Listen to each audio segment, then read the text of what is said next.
When she spoon and like a BB moment, which is like a beautiful black moment. Did we get any of those in this episode? Black. We have a chaotic vibe moment of the chaotic vibe moment. And you're watching Black by Reality. Black by Baddies. And those who love us. Welcome to Black by Reality, a place for Black by Baddies, those who love us. We are coming to the end of definitely the spookiest season of Love is Blind ever. I am your host, Nicole Weaver. I am an entertainment reporter currently writing for Collider, and I am once again joined by my co-host on this Halloween, Quita Tinsley. Hey there. Hey there. This has indeed been the spookiest Love is Blind season thus far. A nightmare. Truly. And it's Halloween, so if you can't see us and you're only listening to us on Apple Podcasts and Spotify, I am wearing a witch's hat. Mhm. And we got the most beautiful high top of flowers in your hair. Yes. Well, I mean, what do you call it? I don't know. It's like flower crown with like butterflies. You know, Mhm. it's giving kind of like an homage to Marsha P. Johnson. Ooh, I but love that. Not completely from her Right. picture. This is my third time Inspired. doing this look. So if you're watching this now and you've seen me over the past week, you've seen an iteration of this look before. Mind your business. But yes, an homage to Black trans femme brilliance. What a great start. Before talking about this really straight show and reunion, what's your overall feelings? I'm going to be so honest. I watched it for a second time today, and as I finished, I was like, I don't think I'm watching Love is Blind anymore because I'm tired. I am done. Like, When the way they ended by cutting to season 8, I was like, absolutely not. absolutely not. Put them back. Like, Put them no. back. No. I'm like, y'all are ending this, and you want me to be excited for the For next season? Minneapolis? And it's like they give us another beautiful Black woman. Yeah. And like Sandwich between two generic white dudes, men. period. I'm like, do they make it through? Thank you. Will this woman experience heartache and pain? What I'm seeing over and over again in these reunions, they're such PR for the show. It's like, even when you're Jessica, first of all, Jessica deserved to come back. She just as much as Lauren and Cam took this franchise on their backs and made it a sensation. Because sure, we need our love stories like Lauren and Cam. Then you had Jessica, where we were all talking about her dog licking that wine, and our lives all changed during pandemic. Oh gosh. And her man Boyne. Yeah. But this is like also a reminder, even for the women sitting on these couches. Yeah. This is not your last chance. Right. Do not go through this process acting like this is your last chance at love. That is such a fallacy. But let's start getting into the couples in order that this reunion talked about them. Garrett and Taylor. Just mostly talking about their looks and the fishing. Oh my gosh. I did like them. And honestly, watching Garrett in the reunion. Look, he was undoing a lot of buildup that people had for this couple solely on Taylor. Truly. And I'm like, y'all can try and put them to be next to Laura and Cam if you want to. But no. Cam would never. Cam absolutely would never. Like when he spoke up and said Nick had a lot of patience, I was like, yep. Strike one. Strike one. It's like, maybe he did in some ways, but I'm also like, okay, Garrett, if you big and bad, tell us. Tell us what you would do in this situation. If you big and bad, why can't you tell us what your friend said?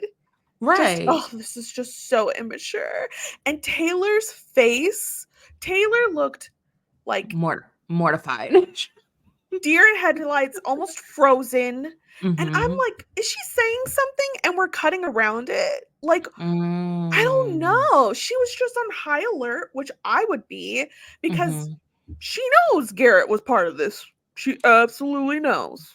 Mm-hmm. Mm-hmm. And I don't know why everyone in this place, I don't know why Nick, because it's specifically Nick. He's like, you're hearing it from all these other people. It's literally just 7 couples. And I'm like, essentially all the women are confirming that they've heard something, which means you've been running your big mouth to all To of these all the men. men. Where I'm like, Nick still doesn't understand. I don't think he understands how much other people in this experiment are seeing it as marriage, because Yes. he's like, this is just gossip. No, for all y'all who are watching, if you're Mhm. telling a person who is in a very strong committed relationship or Right. married, just know most of your business is also going to that other person. Just More, assume that. just assume that more than likely, because this is the person they trust the most in the world, Or right? should. Or sure, it should, right? So I'm like, if these other men are actually taking this experiment seriously, they are having very real conversations with their wives. But that's how easy, couples are like having conversations about what they're witnessing in these social events. And I'm like, Nick, how long did you think you could lie about this? This is weird. And I just didn't respect Garrett because he was trying to act like Hannah was being immature in the situation when he knew what she was trying to get at. He had heard it himself. And Yes, it's he like, did. instead of And he protecting, just didn't want to be a part of it. right. And And I'm it's like, like, well, you are. you are. You were a part of it by hearing that. And you absolutely told someone, probably Taylor, who also, like, that's also probably why Taylor looks like, oh my God. But it's like, Mhm. what did you guys think? Right. If you guys are all, because I think they're in this filming bubble where it's like only us can understand this, and that makes Mhm. perfect sense. Mhm. Therefore, they're divulging a lot to each other, trusting each other. But then it gets exposed to the rest of the world, and only some people get protected and others don't for whatever Mhm. reason. Mhm. And you'll be delulu to think the people who are getting a lot of backlash is not going to try to level the playing field, because you all are dirty, as Marissa Exactly. said. Right. We're all wrong. And they want good versus evil, because Mhm. that's what reality TV plays into. But this is also real people. People are Right. very complicated. Exactly. Exactly. And trying to be like, I'm counting down the seconds for this to end. And I'm just like, No one cares. no one You cares. just want to be congratulated on your new look and move on, and you get the one man who is going to move for his wife. Mhm. And that family was showing all of the signs Mhm. leading up. Mhm. But we're not going to talk about the details of what could have been going on with that family and Mhm. Garrett, even though he's Mhm. like, everything's hunky dory and fine. A year after being in San Diego with her people, we're calling it, and we're going back. I'm like, the society that we have on these Mhm. women, it's like, even when they're trying, or we're trying to bunk that women, once they get married, must leave their family and become part of their Mhm. men's. We say Mhm. all the time, oh, once you're married, we merge families. No, no, no, no. A lot of Mhm. times, y'all ladies know you become more part of the man's family, either by Right. moving closer to them. I Right. mean, the children gets the man's last name, not, Right. they'll Right. put up a fight if you try to put up the other one. Why? It's just the care of the parents when they get Mm, old. I think mm, that's like a very unsaid thing mhm. too. It's like the wife, even when it's not their parents, it's the in-laws. Right. A lot of times they get the brunt of also doing the elder care. Like, that's the perk of Exactly. getting a wife. Where I'm still Exactly. like, what's the perk of having a husband? Has there really seems like there is none, because I really Not this took season. issue with them calling it neutral ground. It's not. It's not. I'm like, it's like an hour away by car from Garrett's family, and it's a 6-hour flight away from yours. That is not neutral Neutral ground. ground. And, I think may have been get emotional for a myriad of reasons when she talked about that, but it felt very telling that as she talked about that and looking at her parents in the eye, because I feel like Garrett keeps saying how close he is to his family, and clearly Taylor is too. I'm like, neutral ground would have Clearly. been Chicago or Austin. Like, that would have been neutral ground. But like, being essentially very close to his family is not neutral. It's a major compromise on Taylor's part when she was ready to leave DC. Yeah. Completely changed her life plans. But she seems happy and she's putting fingers in fish eyes now. So Ooh. And that's our strongest couple, y'all. all right, True. we got Ashley and Tyler, and boy, this went down exactly how I thought it would. God, I really was hoping for different, but What are you hoping for? I don't know. I guess for Ashley to have responded differently. How? I think either I was talking to my boo and I was just like, watching the reunion, I hope Ashley does one of two things. Either she doubles down and she's like, my man, my man, my man, and I don't care about that situation. I'm choosing him.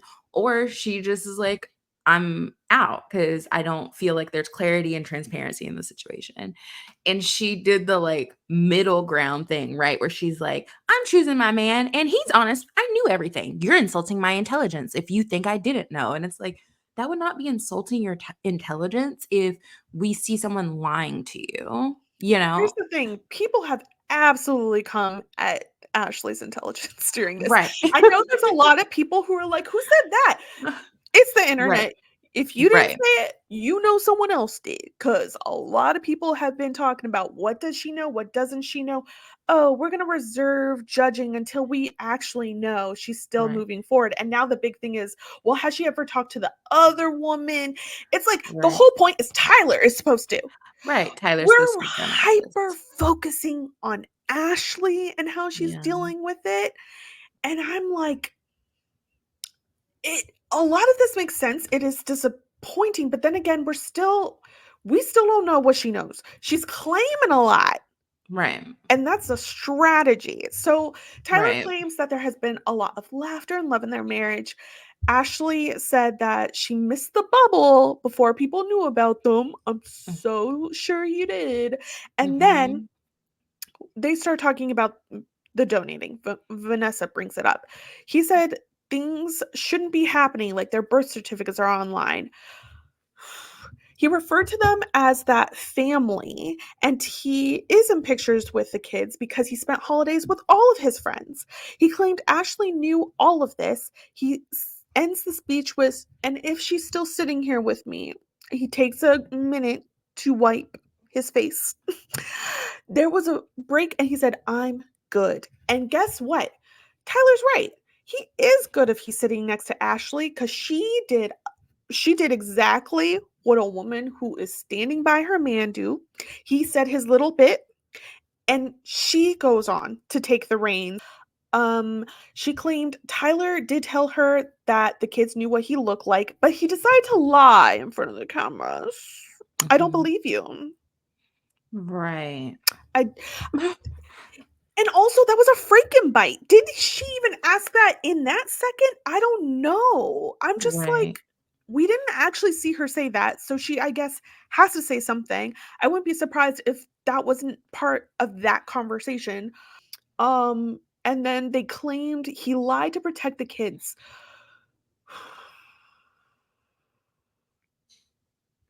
I hate this. I hate this because the show and Tyler are turning on the fans and saying, actually, I didn't do anything wrong. You guys are the ones who are wrong because you guys are making this a big deal. Tyler, people investigate when you're being deceiving, especially to a Black woman. Exactly. You do not want anyone to care about this Black woman as much as we do. Right. Right. That's the truth of it. Steven later goes on a whole rant of, y'all don't care about me. These men feel like they've been abandoned. And we know men in society are feeling that way. And we're seeing how they're acting around that. And they're so resentful and angry at women. How dare you not protect me? I'm Tim. I'm a 6'5" Black man. 220-pound Black man. And I don't want to be portrayed as angry, but you said that woman put her hands on you real quick in front of those cameras in a way that she did not say until the reunion, and you had your finger in my face. And I was like, excuse me? So I hope everyone who wanted to accuse Ashley of abuse to then really think of that picture of Tim wagging a finger in her face. Right. Yelling and or speaking loudly how he wants to describe it, which is just like the result is the same. She felt yelled at. So yeah, I think back to Ashley and Tyler. Though. Yeah. I think my issue with Tyler is like he is insulting Ashley's intelligence, he's insulting the viewer's intelligence, and he's insulting like also the mother of his children's intelligence. Oh yeah. Because it's like, okay, he got lucky with the timing of when the reunion was filmed and when she came to the internet and spoke her truth, right? He got lucky in that regard. But I'm like, I just do not understand how long he thought he could continue on with this narrative that he's been spinning to Ashley and the producers or whoever else. I'm just like, it is like, and the people around him too, because the people around him know. His mama knows. Right. But they're all in on it, which is so weird. Like that's weird. Right. So yeah, basically Ashley claims she knew everything, but they did this for the cameras. Claims that he's a good person who got in too deep and people are reacting because it's taboo. Now, what we're not going to do at Black by Reality is act like this has anything to do with queerness. Right. Sir, this has to do with you and what opportunities you see in women. Right.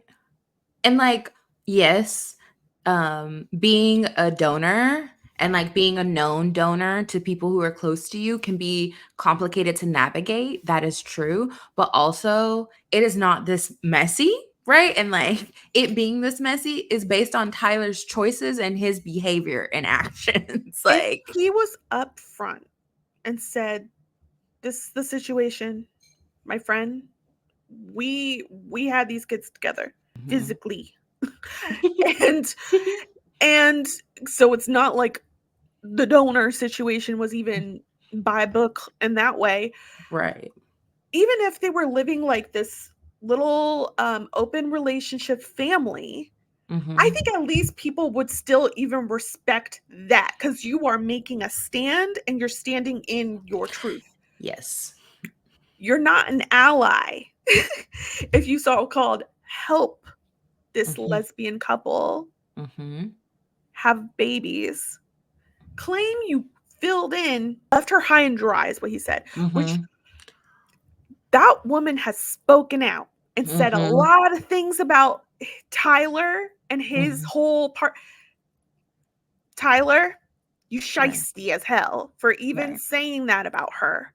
Right. Saying those kids are just those kids. Like, if you had a relationship and you're acknowledging you spent holidays, you don't have like my nephews or something, it's so distant. He's trying to be so distant, yet acknowledging he's absolutely closer than what he portrayed. Right. Right. And like in the name of protecting them, when he chose to lie. He lied. And then, okay, say we follow their logic of what they're saying happened. That also means that he continued to choose moments to lie when they were filming after they had a conversation, and I think that is the issue, right? Is like the internet is catching him in lies and we're just like, why would you lie about that. You know, And like Ashley, like you're going down with the ship by even claiming you lied on camera with him or was reenacting some. This happens on reality TV for sure because they're not there, obviously, a lot of the time for Love is Blind filming. right. But it's like you're trying to be similar to this man and you shouldn't try. Also, this man starts really piling on that Ashley's the front of this. Talk to Ashley. He says that he says ask Ashley when she started talking, defending him. And I'm like, why are you don't want people to go to your social media, but you're telling people in the world and on the internet, just ask Ashley. And she's like, well, wait, like he's putting her on duty. Right. He's like, I don't have anything to explain, but essentially positioning his wife to be his spokesperson. Protect her. What? You're not a protector. And this is the one thing he claimed to Ashley that he was. And it seemed like the one thing Ashley wanted. He's not a protector. And it shows just in how this whole thing played out. Oh my God. She even tries to hype herself up because she is getting so much backlash. Because the women always do. Right. And there's many reasons why. But she's getting so much backlash. And she's like, yeah, and if I wanted to go find a man, I could. Which she absolutely could. Look at her. She's gorgeous. She's gorgeous and she's the prize. Tyler undercuts her. I don't know if you noticed that or heard it. He's like, he starts off with his answer like, she aight. No. First of all, you should be kissing her feet, singing her praises because she's still sitting next to you. You are showing us who you are without even knowing, because you can't even let her shine. You have to be in competition and comparison with her. And it's disgusting. This woman has done nothing but been nice to you. You can't even back her when she says, and I can pull anyone. Don't like insecure men. My God, could not give her a break, an inch, anything, and still is asking people, go ask Ashley. So, yeah. And then at the end, they talk about their great love. Tyler says he's been loved unconditionally. And this is why you don't love your man unconditionally. Because he knows he got her good. Right. Because when he hasn't said, I love her unconditionally.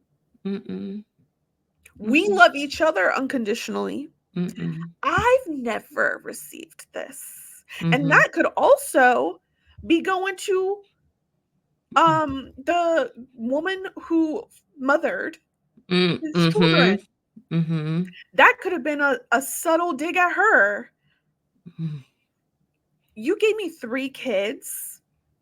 You were in a whole marriage when we were still. You've given up so much that marriage broke down. These kids have to have their names changed because Tyler's name is on them kids, even though. But you haven't been loved unconditionally ever in your whole entire life, Tyler. Yeah. And honestly, I felt like it was potentially a dig at his own mom. Because I'm like, usually our first experience of unconditional love is our parents. So there's something going on there. Yeah. What's up with you and women? That's for most people on that show. Honestly, I'm like, every single man, I just want to ask them, what is up with you and women? Truly. You supposedly are attracted to them and want to marry a woman, but like, it actually kind of seems like you hate women. It seems like you don't like them very much. So what's the truth? Can you explain? If you have any questions about what we're even talking about when it comes to Tyler, I do have another video on that talking about Tyler's lesbian drama on this channel. Or in this same podcast feed. Moving on to our next couple, we talked to Marissa and Ramses next. I mean, the moment they asked Marissa the question of like how it was rewatching it and like her automatically getting emotional, it like really hit home for me how she was caught so off guard. It was by their traumatic. breakup. Yeah, it was truly traumatic for her. Yeah. We watched that girl have a panic attack. We did. And like a year later, it still makes her emotional, Yeah, she's not getting over that for quite some time. Ramses said he later realized that there was an imbalance in their energy. The way these men talk. I mean, it's better made. This is where it's like, all right, I'm trying to keep Hannah. We'll get to Hannah in my back.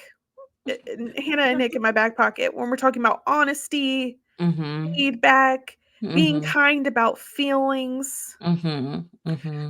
So the energy conversation comes across as a cop-out, but at the end of the day, I'm also like, this could be so much better than what actually made him pull out and like saying that.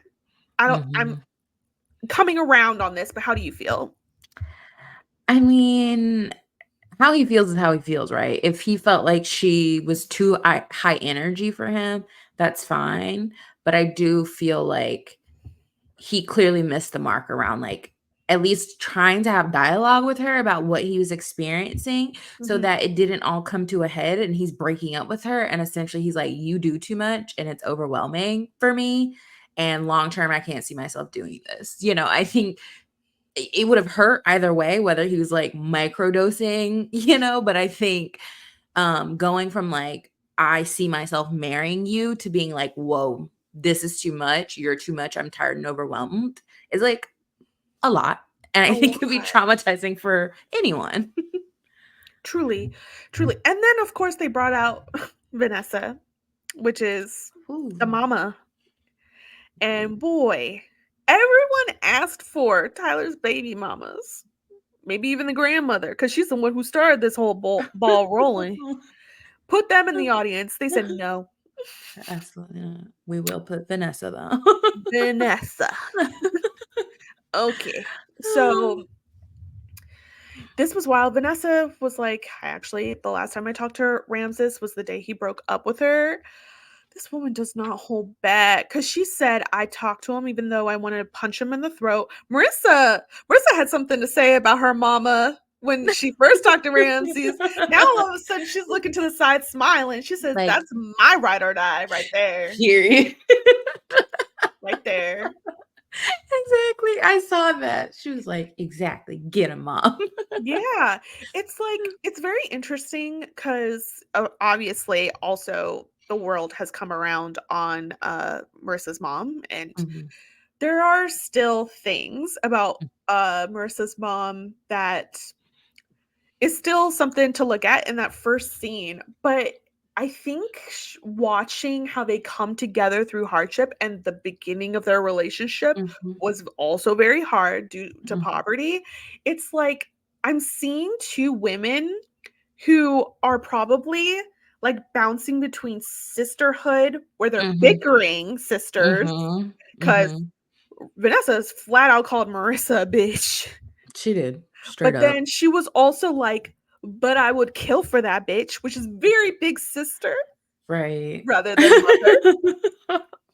So that's very interesting to see how that plays out. Oh, wow. Yeah, that is a great point. And also recognizing how young her mom must be because she has like, was it 3 or 4 children? And like Marissa's in her 30s. I don't know. I was like, oh, her mom is young. So I wouldn't be surprised if like being a young parent, like that dynamic in a relationship, right? Yeah. So interesting. Very. But she thanks him, which shouldn't we all? She thanks him for not marrying her daughter because he did the right thing. He probably should have left earlier, but it is what it is. And she also said Marissa would have carried that relationship. She said, you could talk about my daughter's energy any day. Right. Your low energy self is dead weight. I mean, that and right, and I'm just like, I mean, is she wrong? Like Marissa was in law school, working a job, also filming a television show and trying to build a marriage. He's like working from home and he's like, whoa, you're And coming she home was with ready too to have a much baby in energy. like 2 years on top of it. Ooh. She was taking on the world for this Right. man. Right. Now, he also had a speech saying, he never tried to present an ultimatum for contraception. We actually, or I remember talking about how he was doing this. I think he was very careful of not saying ultimatum. He was Right. like, this is how I feel about condoms. You decide. I can't do this, any physical intimacy to get married, but it's up to you. You got agency. And it's like, you know, you did everything but say this is an ultimatum. Right, because also if it's like, I don't wanna get a vasectomy and I'm not using condoms, essentially the onus is then on Marissa to either figure out hormonal birth control or use a different method. And then what was that method? She tracked her cycle, like, tracked her I knew ovulation. it. I Yeah, knew it. it was the natural method, yeah. So he was still anti. Very anti. So Right. anti. And he couldn't even say, this is my personal preference for those, especially young people watching. Right. Maybe don't follow me because condoms are great for, like, we're not even taking the responsibility of who could be watching Yeah. Ramses. Yeah. And he's just so worried about his image and saying the right thing. I know how it affects women's bodies. Do you? How Mhm. would you? None of you men know. That's why it's the first thing that comes out of your mouth. Right. Why are you Mhm. lying? And it's like you want a particular outcome, and essentially the onus becomes on your like partner, your woman partner, to make that outcome happen, no matter the expense on her at all. She has to put in work to track. I can't. Like, I Right. don't do that. I'm trying. Right. Right. It's But I not like fail so often. I can't imagine also being like, and then this is when I'm ovulating. So we have to, and then the temperature. There's right. body temperature to this stuff. Ramses is Right. not helping out with that. Right. Right. So you can't go to the grocery store, dollar store, drugstore to pick up a pack. Right. What are our other options for men? Like, that's Right. literally, that's true. Right. But you Right. want her to pick up another duty monthly? Exactly, because it's not thinking of the labor aspect, right? Because it's like, Dead okay, weight. sure, you don't enjoy like using condoms, but that is much less labor.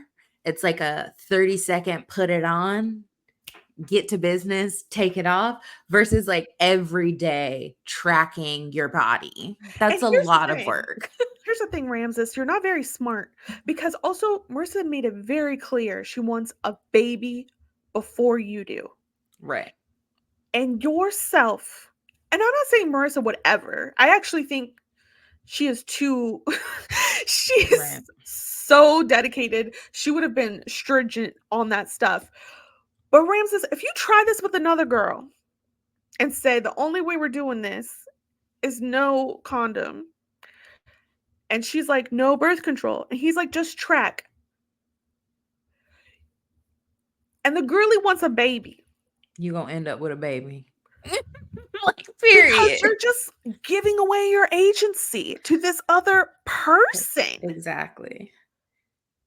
Take agency of your stuff. But it's like, I think a part of it is not wanting to have agency. So that way, if there is a pregnancy that hasn't been planned for, or maybe it's not a desirable time, you can fall back and say, oh, well, she was supposed to be tracking her Mhm. cycle. You can blame the woman. Now, Marissa does say some dumb stuff on that in this section. I will admit, because Marissa keeps being stuck on, well, I had no say. Marissa, babes, we don't get a say when someone wants to break up with us. Right. You Right. can't be like, she wanted them to act like still an engaged couple, I guess, Right. during the breakup, even though it's a breakup. Right. Yeah, it felt like she really wanted to negotiate. Mhm. Like, let's negotiate. Like, because even when I do agree, he should have been a bit more forthcoming about how he was feeling so she didn't get caught so by surprise around it. But even her, it's not like, hey, I would have appreciated being in conversation so I knew what was going on with you. It was, I wanted you to talk to me about it so I could fix it or change it or make it work. And I'm like, I don't think he wants to make it work. I think he's pretty clear, right? He's done. But like, yeah, it is a good thing to be in conversation with your partner around their emotional world, especially when it comes to your relationship. You know, like, yeah. Yeah, she has to let that go. You don't get a say. If someone wants to leave, they can leave. Right. Simple as that. Right. Even in marriage, that we're supposed to be like, oh, this is gonna be one and done. You didn't even get married. But even in a marriage, if someone's like, I'm gonna leave, we're leaving. I know in this country they're trying to roll that back, the no divorce back. But for now, we have it, and we're gonna act accordingly, okay? Because we don't trap people in relationships over here. Except, do we, Tyler? Period. And it's like you don't want to be in a relationship with someone who doesn't want to be in a relationship with you. Yeah. You know, like how healthy or happy of a relationship there is that if one person feels like they're being confined into the relationship, you know, like that man want to leave, let him leave. And you can move on because you're beautiful. You have your whole life ahead of you. You're brilliant. Like, you know, like, girl, you will not have trouble finding another man if that's the goal. Like Ashley said, and then Tyler vetoed because he thinks he can say anything. Like, that woman's literally a Barbie doll. Like, if she want another man, she could find one. And I'm sorry, but I have to acknowledge this. I wonder how much it is that he's like, she's fine, but she's also dark skinned. And I'm light skinned, so I'm the prize in this relationship. And it's like, if you don't sit them freckles down. Because if we want to be on the real, Ashley could do a whole monologue like Hannah was doing if she wanted to. But she's not. Okay, so I'm gonna need him to tone it down and really appreciate what he got, aside from the fact that she unconditionally loves him. Because it's like, what do you actually love about this woman besides her self-sacrificing for your shenanigans? Hasn't said a thing. Period. I don't know what he loves about her. I don't know things about a lot of people. Let's talk about Nick and Hannah now. Okay. Hannah said everything she said was true. She just needs to work on her delivery. I am kind of over Nick and Vanessa really trying to get Hannah to apologize. I know that fans definitely come into a reunion thinking, I want accountability. Which, what does that mean, really? Right. What does that even mean in this context? Yeah. Maybe the Trevor context? Trevor is like in, out, like there was actual receipts pulled up. And then it was like, bye. And then on top of that, he was almost cut from Perfect Match. Right. That was like real accountability. Things have happened. We hear accountability so many times in this reunion. And I'm like, what does that even mean? I hear acknowledgement. I don't know if actual accountability is happening. Right. Steven. Who? Right. But we're still on these two. Right. So, but she's a grown-ass woman. Like, they asked way too many times. And Hannah was like, let me tell you something. Mr. 98 Degrees and Miss NCIS Hawaii. I can't not NCIS Hawaii. I ain't apologizing to that boy. In fact, I'm gonna stomp on him and kick him a little harder and have everyone else join in. Period. As AD said, she was standing on business, doubling down, 10 toes down. She said, I said what I said. I meant it. I could have not been as mean about it, but I'm not taking back nothing I said. Nothing. So where do we go from here? She took control of that segment.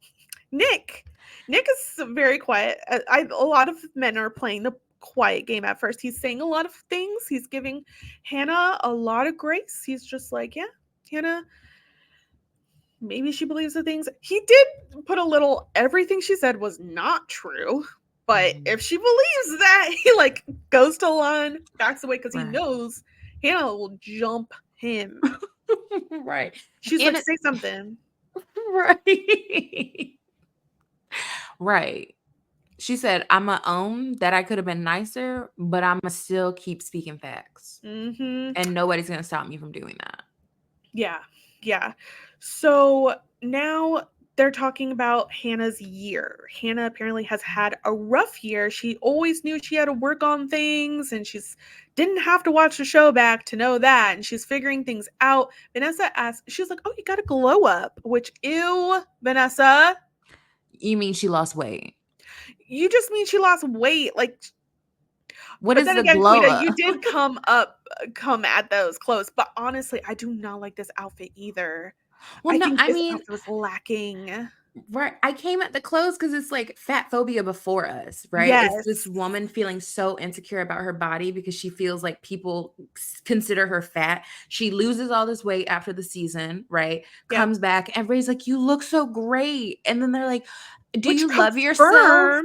Right. It confirms what exactly she already knows, is that if she came to this reunion right with the weight she had or bigger, right, the reception would have been different. Like they're still like, oh, she's still this and that. But she knew that was a self-armor thing. Her not loving herself, because she asked, do you love yourself now? Right. She's about to cry. Exactly. Because how can you love yourself after you lose all this weight? And people are like, you're a glow up. And she's still the same person. Literally. She's still the same person who's not apologetic, who deflects a lot. What's the glow up if she just lost weight? Literally. Y'all fat phobia. I need you to really think about it, because you want to hate Hannah so much, and yet she hates herself probably because someone hated her already because she was fat.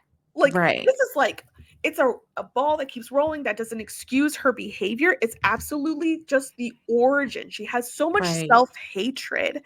And she knows also, this was so interesting on how she did this with Nick, because now it's, Nick, you pretend to be this nice guy. You're always loving me, but I'm not doing anything lovable to you.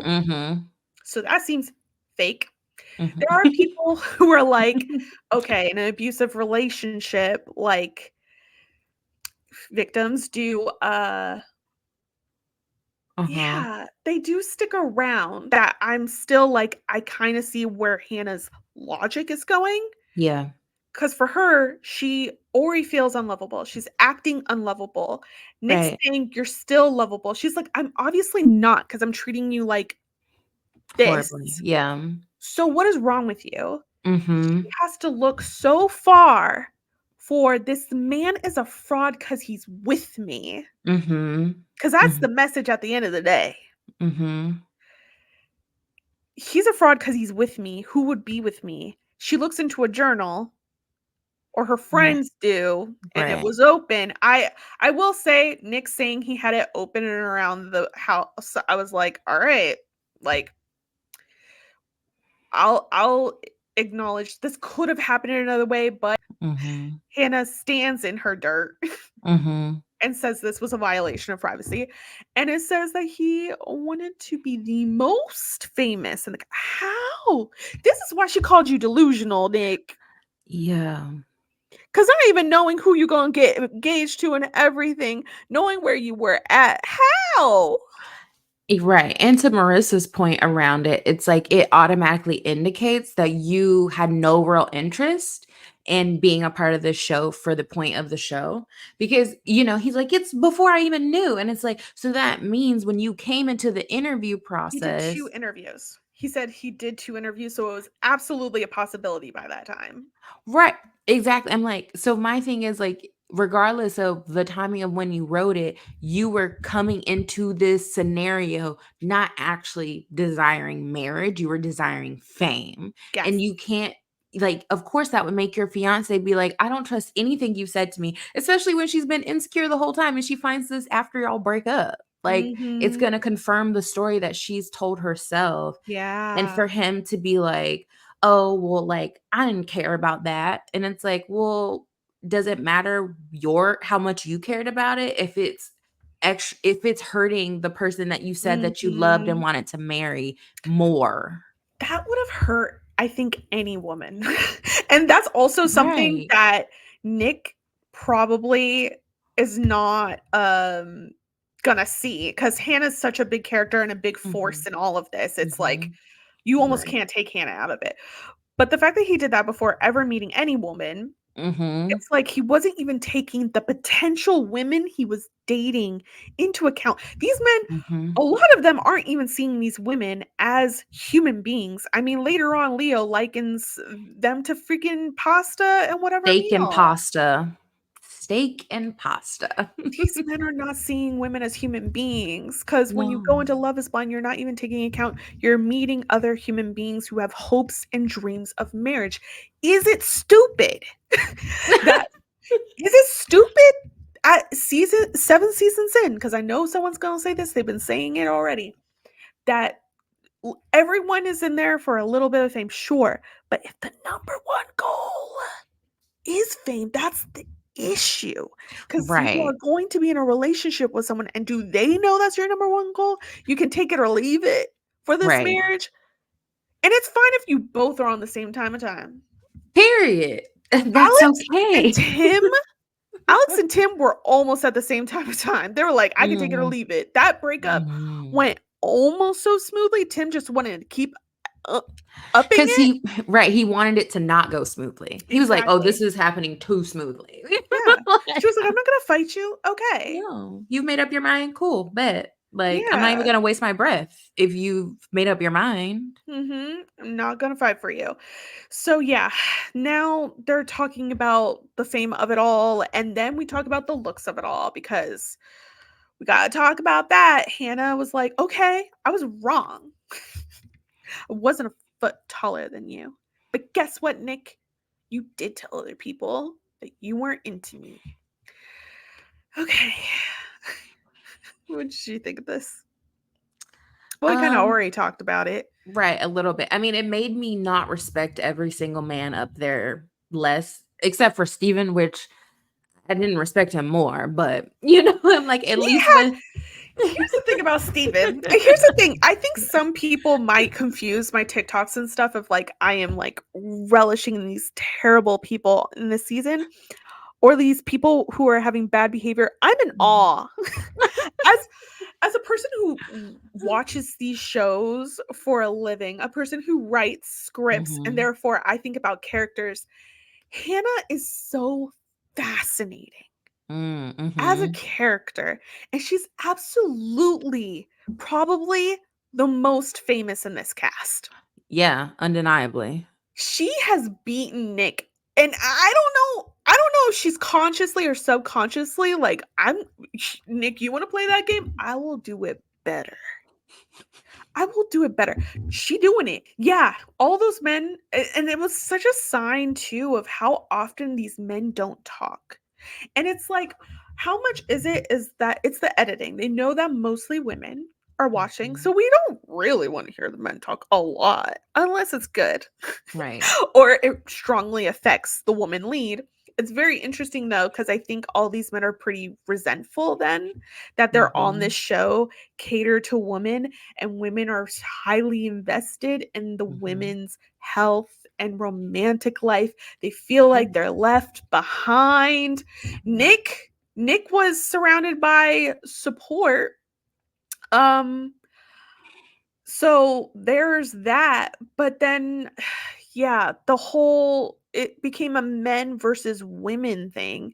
And I think the men really rely on their silence to be able to get the benefit of the doubt. Right. It's all about what they're not saying. Like, and he's like, I mean, everybody up here are like, these men up here support me, you know, and I'm just like, supporting you by Staying hiding silent? staying silent in your BS. You are lying on camera. You're lying to this woman. Multiple women have confirmed that their Denied partners it so many told times. exactly. And then a man speaks up, and then all of a sudden you want to tell the truth. As if though you didn't just spend 5 minutes. You spent 5 minutes, you shut down Marissa, where he's like, where's this person? She's like, I'm doing everything but pointing at Ramses right now of why I would know this. Then Monica pipes up and was like, you said it. You said it to Steven. Steven's like, Right. yeah, you said it. Steven's not the greatest Right. thing of truth. So we need another one. Right. And Garrett is like non-committally like, I'm so above this, even though you weren't when you were in that conversation and you absolutely told Taylor. Like, Right. Alex also confirms that she knew it too. I'm just like, and this is just showing like women are so not believed. And then finally, Marissa, you can say what you want about Marissa and Ramses because she flat out.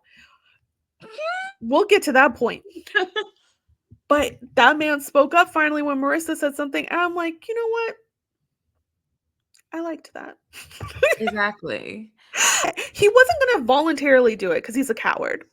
Period. All those men are cowards. They're all cowards.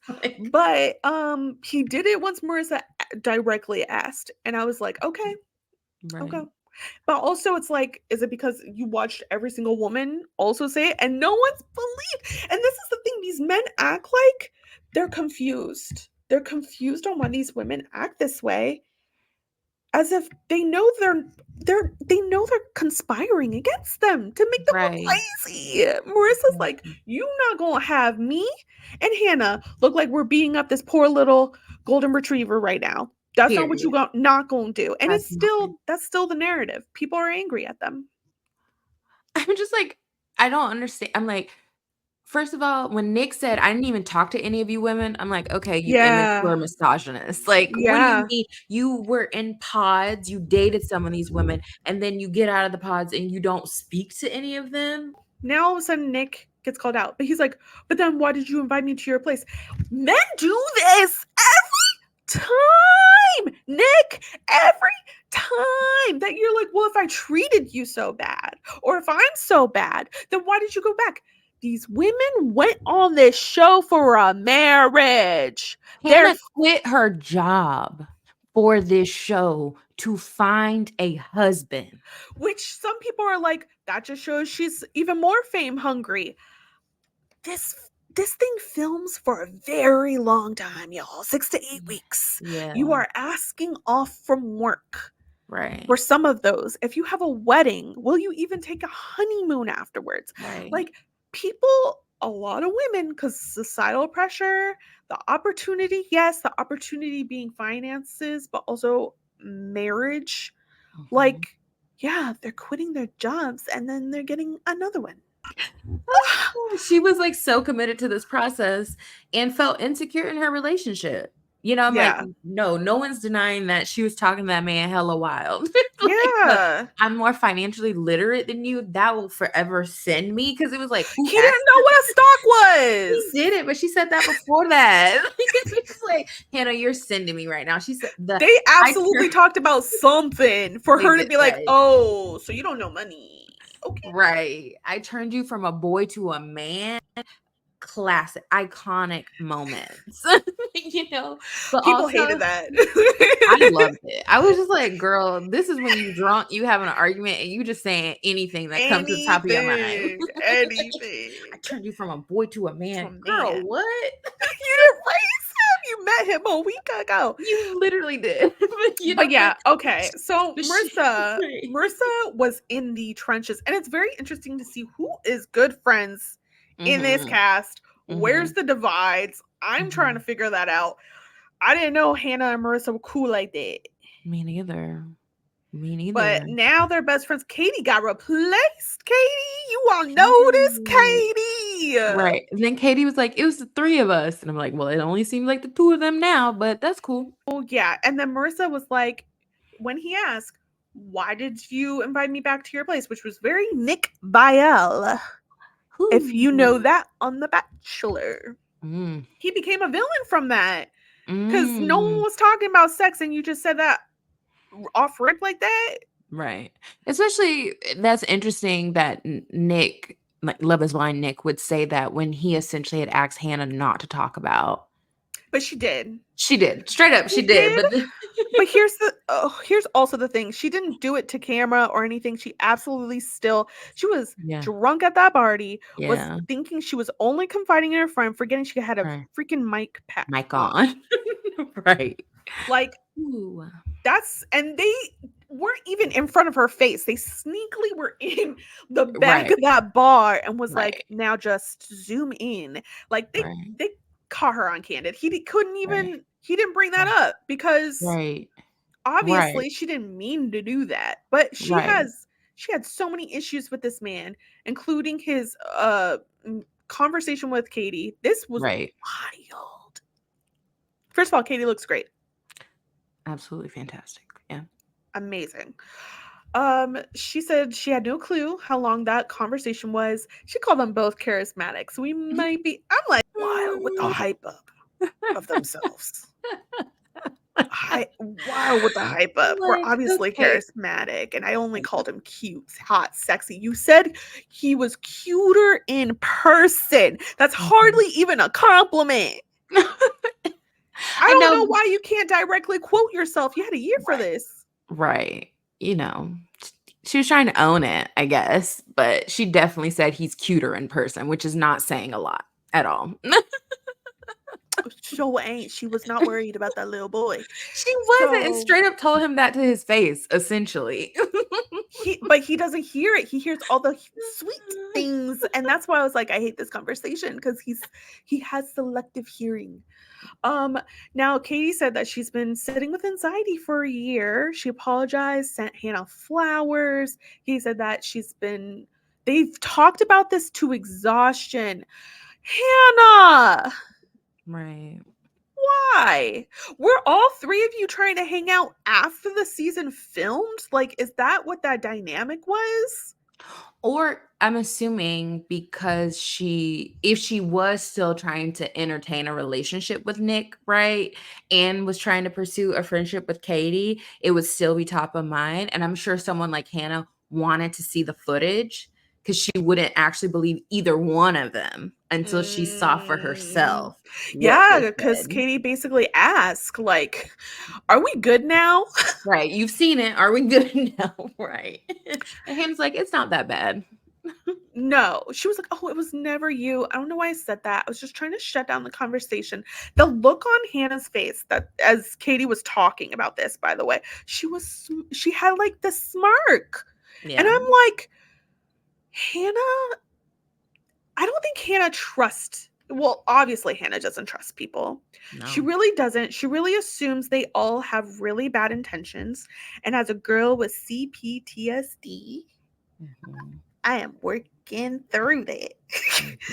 So maybe in some ways I be seeing it and I'm like, oh, Hannah, we need to slow that roll. Because this is when your mind is being mean to you. Exactly. And making you think you have to act. So she's sitting there and she's like, I'm not buying it. Like, whatever. And then she's like, no, we're good. We're totally good. Now this Queen Vanessa, Marissa's mom, leans over and says she made you feel like shit for a whole year. And I'm sure if Marissa and Hannah are friends, Vanessa got some thoughts about that. Because I don't know if you caught it, but Marissa says she's been mean to me too. And I'm like, someone like Vanessa, she's not gonna like that. You're not gonna be a good friend. No. She's obviously Hannah's not a good friend. She's not a good friend to herself. How could she be a good friend? Right. So yeah, this is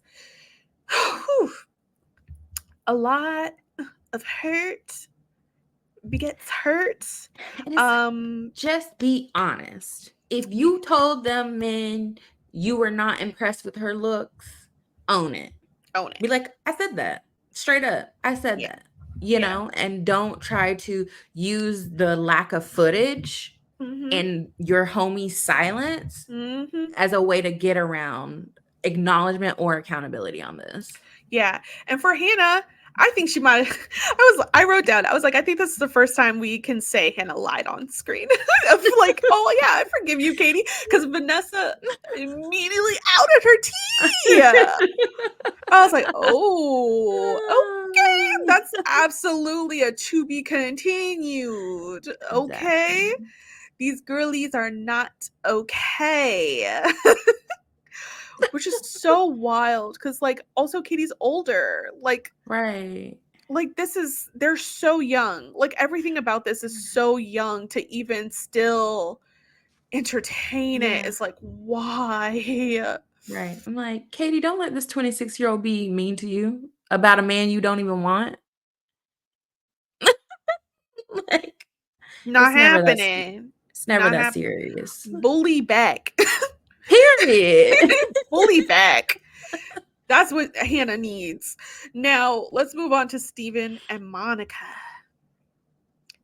Steven thought he was so cute, making all them little jokey jokes, those nasty jokey jokes. It's like, this is not even about you. This is absolutely using humor as self-protection.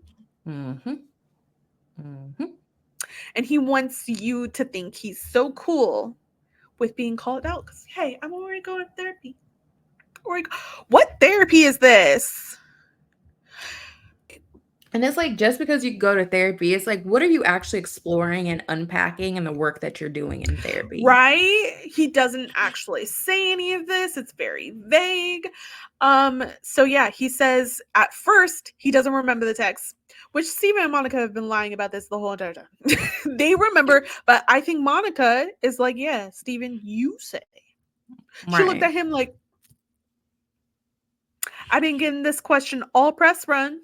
I asked her it, I think. Right. But yeah, so then he's like, oh, I don't remember. And then he doesn't want to go in deep about this because in respect to the other individual. Monica said, I know you not go. I know you respect an individual. When you were sexting, when you had a whole fiance on a reality TV show, my dude. What? Steven trying to be out of respect to this individual is the same as Tyler being like, I want to protect these kids. No, you're trying to protect yourself and stop own that. hiding behind women and children, you grown men. Just be like, you know what? I lied to protect myself. And that's it. Just own it. No, but he's Mr. Open and honest in this new getup and this new beard. So Steven said he wrote Monica's parents a letter and that set her all the way off. I love Monica. I love her so much. I DM'd that woman and I was like, you did a good job. Good job. And she said, thank you. She didn't need my good job. But I'm like, tense. I was a little shocked she had smoke for him, though. I think this is the conversation that caught me off guard because she had smoke for him during that. Remember, he said Kate Spade. No. She said YSL. No, I know, but I think based on how she came to the Gatsby party, right? And she's like, "Oh, we had a conversation. He's a good guy." Da, da, da. I just assumed she'd be on her like, "He's a good guy" energy, and she was like, "Nope. Like, I'm still gonna have the smoke for you." Yeah, I think the difference, though, and this is something that also a lot of people need to keep in mind when we're talking about, these people still sleeping with each other after this experience and stuff. This experience was only like 6 to 8 weeks, right? Yeah. Afterwards, it's like, what do you do with this? Right. A lot of people takes so much more time to process relationships. They're trying to figure out what was for show, what is actually our real dynamic. It makes sense. Like, you can clown all you want about these women, but it makes sense. People on reality shows do this all the time. And so I wouldn't be shocked if it was so fresh at that time for Monica that she's just like, first of all, I need to hold it together because these cameras are here. This man's not here to say anything on his end. I'll give this quick little thing and I'm trying to have fun tonight. Peace. Right. Hopefully I will not be much more in the show. So yeah, I get it, but now it's been almost a year. So she really gets to see now the long game of who this person is. And I know the title of my interview with Monica was, I think he wants to be a good guy. She has absolutely evolved in her thinking about this man, and I love it for her. I do too, because we don't need to protect these men. We don't need to speak on their behalf or talk about how good they are. Let their actions speak for themselves. And, oof, you know, Steven thought he was hanging in there until he snapped and went on this rant. And I was like, yeah, show that slit. Show it. So now all of a sudden he says, no one cares about me or think I'm telling the truth. How much accountability do I need to take? I said sorry and I went to therapy and I wrote this letter. Ooh, I was like, these people are complex human beings. I don't like painting them as heroes or villains or anything. But I'm like, if I wrote a villain speech of like, it always seems like it's so unrealistic when like the villain sheds their mask because they think they got away with it or something and they just spill all of this. That was his moment. And you know who was eating it up? Because someone was. Did you see Hannah's face? Oh, I don't remember her face, actually. Yeah, I'm like, I don't remember her face, actually. Don't worry. I'm making a TikTok about it. She was in. She was like, yes, let them know. Be unapologetic. They're idiots. Right. She's like, these fans are idiots. That's like the side that they're both on at this point. I don't remember what it was. I deleted them. I don't remember. And then he's like, oh, we're having a conversation about a heart condition. And then she's like, oh, I have a list. I'm like, so now you recall text for text what she said? It was like Legally Blonde. It was like Legally Blonde when Elle was just like, you got your hair done and then you went into the shower. Right. And she was like, yeah, I was in the pool after I got my hair done and I went in the shower. And she was like,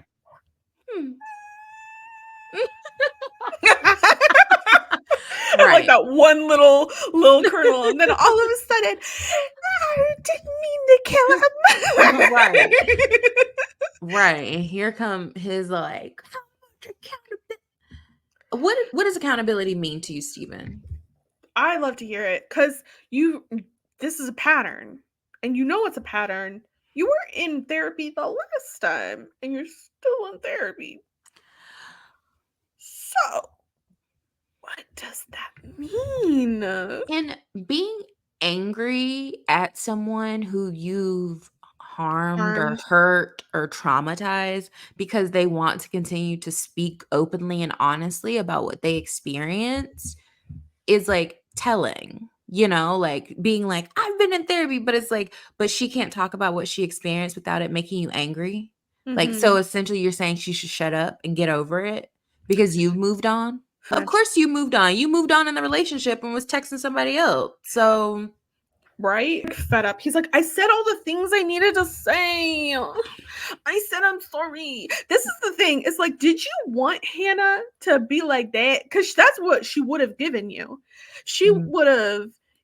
You wanted her to do the blase thing, and then the minute you push a little harder, she'd be like, well, damn. Yeah. I don't care. I said what I needed to say. And I'm like, Right. that's why you don't need to be pushing for these apologies like this. Either she feels it or she don't. She said, I don't have remorse. Let her have it. Right. Even Right. with the Alex and Tim stuff, that was weird. Yeah. She They kept like, pushing on, you need yeah. to talk after this. And it's like, actually, we really don't. Right. Why do you really need these two people to reconcile when Tim is obviously dedicated to never seeing Alex again? I think he's Right. mortified by how he treated her on some level. Oh, I'm sure.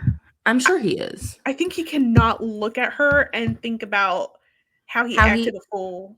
Right. And he won't allow himself to break his own perception of self. Right. And so it's like, you're the problem. And it's so, someone's like Steven, he's like happily being like, oh no, I'm the problem. I'm the problem. I'm the problem. I know I'm the problem. I messed up. I know I'm a mess up. I'm the problem. And it's like, but do you? Like, are you actually trying to change your behaviors or show up differently in relationships? Or do you plan on doing the same thing and then just running away and being like, oh, I know I messed up. Bye. It's like the more he talks, the more confused I am. Every time I'm just like, what is the truth? But you're so open and honest. All right. Let's get to Alex and Tim. Now, this was the juiciest. I think a lot of people say it's the best part because it actually added more context. We're addressing the issues.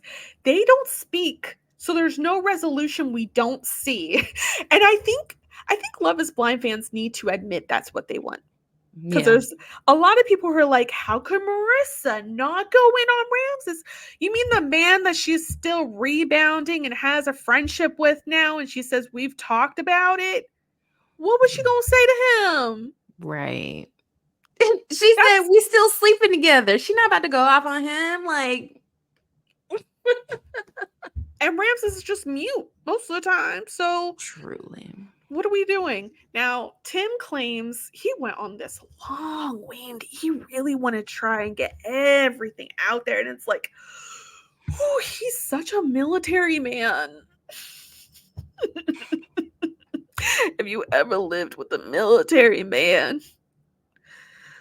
Oh, they can talk. They love to talk. Like, as a yapper, I love yapping. However, as Alex said, he don't want to listen to nobody else. No. It's just what he says, and that's it. Correct. What did he say? He claimed that he followed Alex, who left the pool party because she was upset. He said she was crying on the floor. This is in a very emotional state. If you're crying on the floor, it ain't your floor. You're in another country. Everyone else is partying but you. He claims he was trying to be there for her. And I needed someone to ask how. How do you think was the proper way to comfort her? Because we jump immediately from I was trying to comfort her to all of a sudden it was immediately contentious. I think he says it was immediately contentious. It's like, that doesn't make sense, Tim. Right. That really doesn't. Someone crying on the floor doesn't just immediately jump up and just try to like cover someone's mouth. They don't cover their mouth when they just ask, how are you feeling? What's wrong? Do you need some water? Do you want to move to the couch?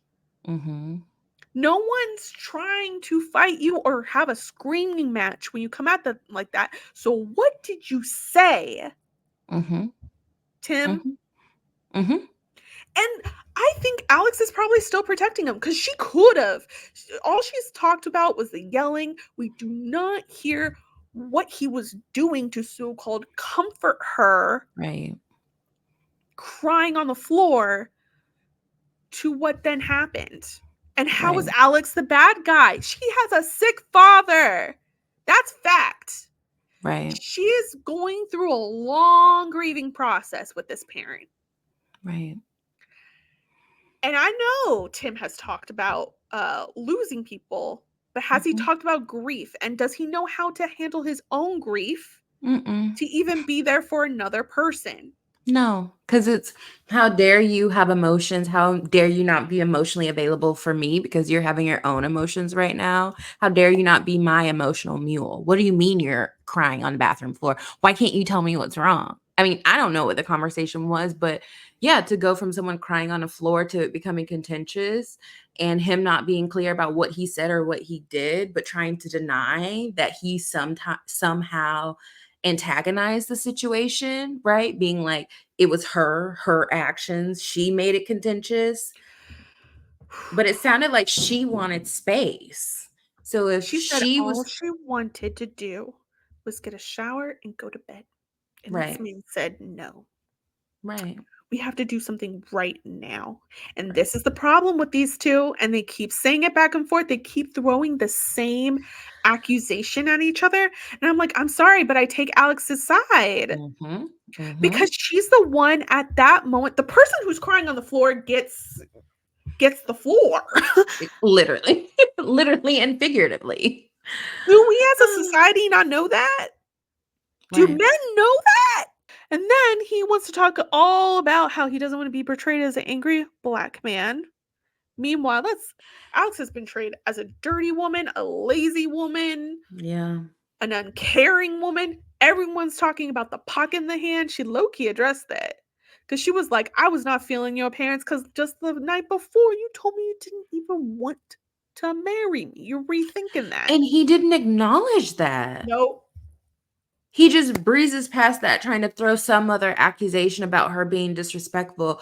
But it's like, sir, of course she gonna be kind of stank meeting your parents. When you met her family, read a letter to her father about how you wanted to be her husband, and then 3 hours later said to her, I'm having doubts. Mm-hmm. Who wouldn't be upset? This was supposed to be the story of Tim bringing his parents a new daughter to the home. She Exactly. wasn't supposed to have her own story, her own family. Like, she Right. wasn't supposed to. Exactly. And he's like, and essentially he's like, I played the role for you. How dare you not play the role for me? But she didn't ask you to play a role. She thought you actually wanted to marry her. So if that was the case, she was making it clear to you this is what she wanted you to do. And it was all for her. He's acting like it was so selfish that he cooked everything for her or something. It's for her sick father who has a mess. And her mother also has MS. Are you okay? Like, what are you? In the words of Monica, are you okay? Right. And everyone wants to, he's acting like relationships have to be tit for tat. I'm going to let you guys know something that sucks about marriage and relationships. Sometimes someone is going to be the heavy lifter in the relationship. Just Right. is. Because sicknesses happen, mental illness happens, life happens, you lose a job. Someone's going to be carrying that weight. And you have to actually love the person. Because Right. when you do, it doesn't feel like you're carrying weight at all. Exactly. It's just doing life together. But the reality is, heterosexual marriage is built on the foundation that women will carry the weight of that relationship domestically, emotionally, And he's like, how dare you not fall into this script? How dare you? How dare you actually be needy? Like, she has needs. How dare you? It's like, I even think she's ignoring her needs. She is. I can't even say Alex is a selfish person. I No, can't. If you saw that house and you think Alex is a selfish person, that's no, not a selfish person's house, babes. no. That's a person. She said, I met your family, talked to them for hours, took a 1 hour nap. And I was like, I know she clocked it at an hour because she had work. And she said that. I Right. went back to bartending. Now this guy wants to talk about club. Are you for real? For him to be like, yeah, he's like, oh, yeah, everybody has to work. Like, you got to make a living. But she didn't share how she was at the club the night before.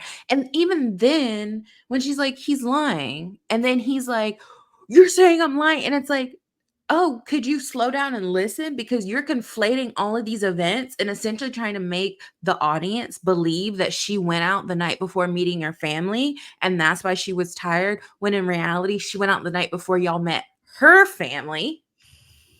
Mm-hmm. And then y'all went to dinner afterwards and you proceeded to tell her you wasn't feeling it. And then the next morning she was meeting your family. And how Tim, Mhm. was going on about how all y'all women are just, you all are asking, and it's like, you can't see the woman that's in front of you, because who cares about the podcast discussions y'all be listening to? You go into a relationship with one woman, you figure out that one woman, and you won't have to figure out anymore. That's the secret to life.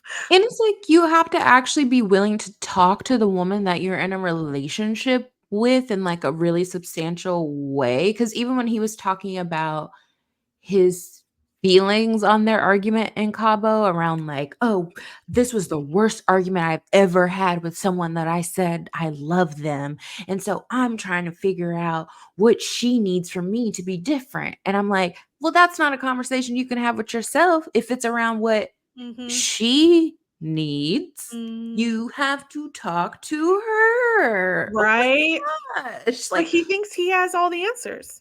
Period. It's more about his ego of having all the answers, which I'm also like, how do you deal with grief? Because we know the stereotype of men is that when they see a problem, it's about what do I do to fix it and move on. Right. You can't fix grief, though. You have to just feel that. Yeah, feel it.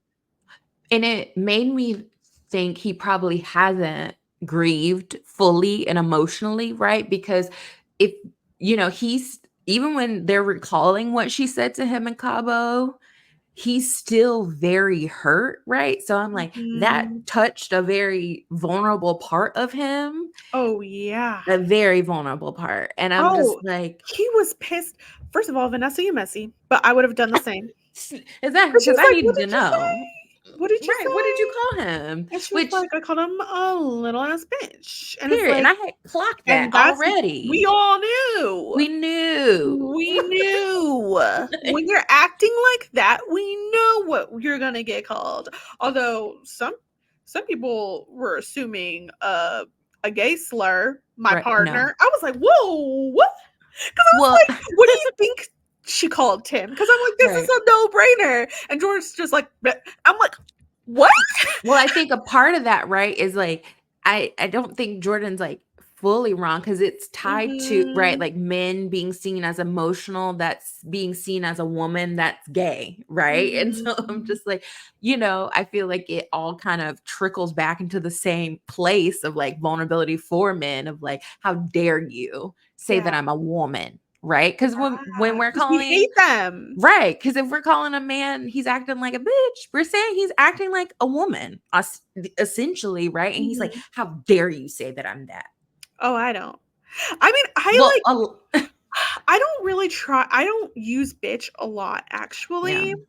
In general, and like sometimes I will accept it from a friend, even though some I'm like, you're getting your bitch revoked.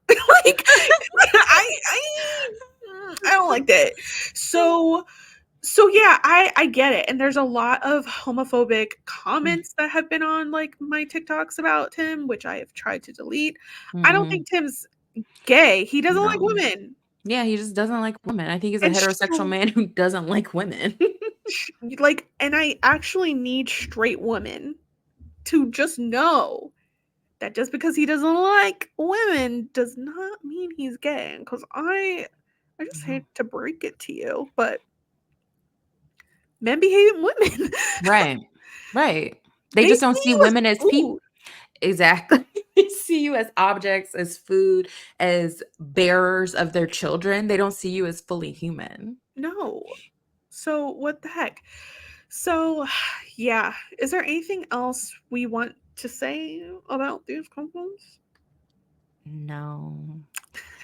It was the Tim and Alex segment where I was like, and I'm done with this series, because I actually it broke it broke me. It's like the heterosexuality of it all, and like the misogyny and the patriarchy and how it just plays out. I was like, actually, y'all, I'm a little too gay for all of this. I've been thugging with y'all for 4 years. I know. And I'm tapping out. I think that's fair. I think I agree with you on how I was feeling after a reunion, because usually I write down like my chaotic bi moments. Yeah. So I have to really think about it. I was so uncomfortable of trying to put anything in a chaotic bi. Is Vanessa our chaotic bi? Marissa's The mom. mom. Yeah. Yeah. I mean, her being like, I talked to him because my daughter wanted me to, but honestly, I wanted to punch him in his throat. I was like, ooh, I don't advocate for violence, but also go off, mama. Yeah. It was very, and then her outing handle like that. Oh my god. It's like, she's so older women. Her and Katie were having a kiki on that couch. Oh yeah. What's a beautiful black moment of the episode? I don't even know. You know what?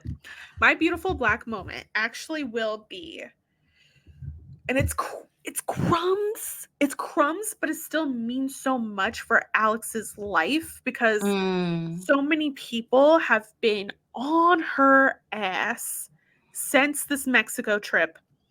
My beautiful black moment is finally Alex and Tim being on the same agreement that what she did to him was not assault. He doesn't consider it assault. She doesn't consider it assault. So all y'all talking about, oh, they like up the head, da da da, that. And Tim is like, I have hard boundaries, da da da, which is absolutely fine. That's fine. But then we have to think about what boundaries are. Right. They're for ourselves. I will take myself out of this situation if such and such happened. Right. And it's very telling that with Tim having his boundaries, even though he said he was going to leave, he didn't leave after that so-called situation that should have been maybe a sign that maybe that boundary wasn't crossed in ways that we pictured. And you guys did a lot over this black woman. And this is why I get so angry at y'all, because it's not even other, I can't even say it's like non-black women who were very hard on Alex for that. Or for her home. I'm like, these are all context clues. Like, can we put these together instead of... God. I felt her so badly when they're talking about it, when the nap issue, and she's like, I don't know. I just need a lot of sleep. And I'm like, baby, because you're depressed. Like, anyways, well, Quita, I don't know if this is gonna be your last Love is Blind recap. I think it is. Okay. You know, I used to watch Married at First Sight, and the season with Chris and Paige, I literally, as I was watching that, I was like, oh, I'm never watching this again. Like, and I have not watched Married at First Sight again, because again, it's the heterosexuality of it all becomes too intense. And for me, it's personally triggering to see the ways in which Black women are impacted by like misogynoir and like heteronormativity. And so I'm like, oh, I can't do this with y'all, because the type of Black women that this show is attracting and the type of men who are being casted, I can't do this. That's fair.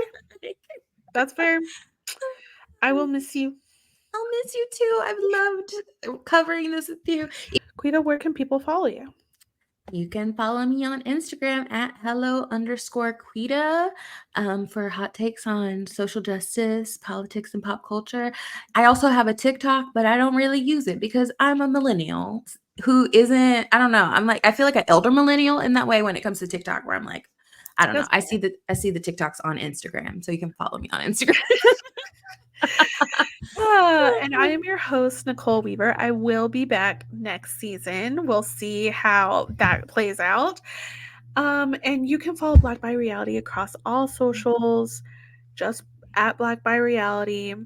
And right now, after this, we're still continuing our Survivor recaps. So stay tuned. We'll have Tiffany Nicole Irvin from last season back to talk about season 47. It's a good season. And we have already the announcement for The Traitors season 3. Oh, wow.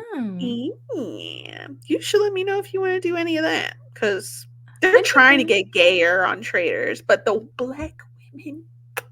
Chef's, I really was a fan of season 2. Shout out to you and my bestie Belen. Y'all really got me into The Traitors. Yeah, it's drama. It's gay and camp. I love it. It's gay, it's camp, it's like reality TV, but it's strategy, but it's messy. I love it. Love it. It's acting, just a little bit of acting to play into the theme. And that cast is going to be very interesting. So yeah, we'll talk about that, because for now it's still like in January. It's a little bit farther. But yeah, stay tuned, guys. Thank you to everyone who has recently joined this channel, who have enjoyed our recaps this season. We enjoy you, and I hope you stay visible and feel visible today. Bye. Bye.